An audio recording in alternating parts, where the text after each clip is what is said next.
วิธีติดตั้งเนาะก่อนอื่นดูกดดาวน์โหลดกดลิงก์ตัวนี้นี่เนาะกดเข้าไป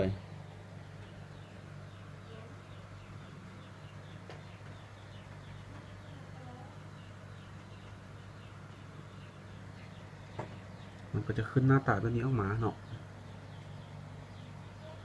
ดูกดดาวน์โหลดนี่เลย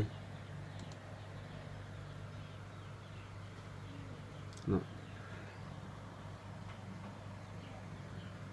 มันก็จะขึ้นหน้าตาแบบนี้เนาะ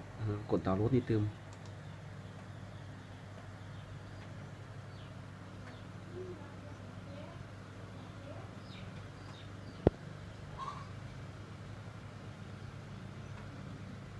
เนาะถ้าลูกมีโปรแกรมช่วยดาวน์โหลดลูกก็กดดาวน์โหลดนี่เนาะ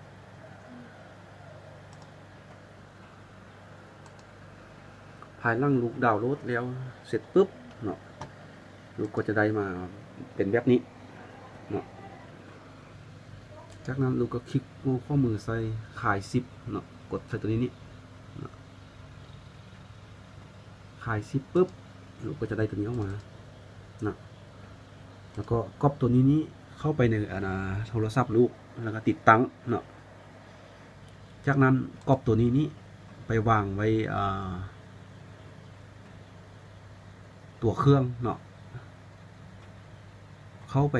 ตัวเครื่องแล้วก็ Android แล้วก็ไปวางใส่โฟลเดอร์ที่มันเขียนว่าโอบเนาะแล้วก็ลูกก็สามารถลิ้นได้เนาะ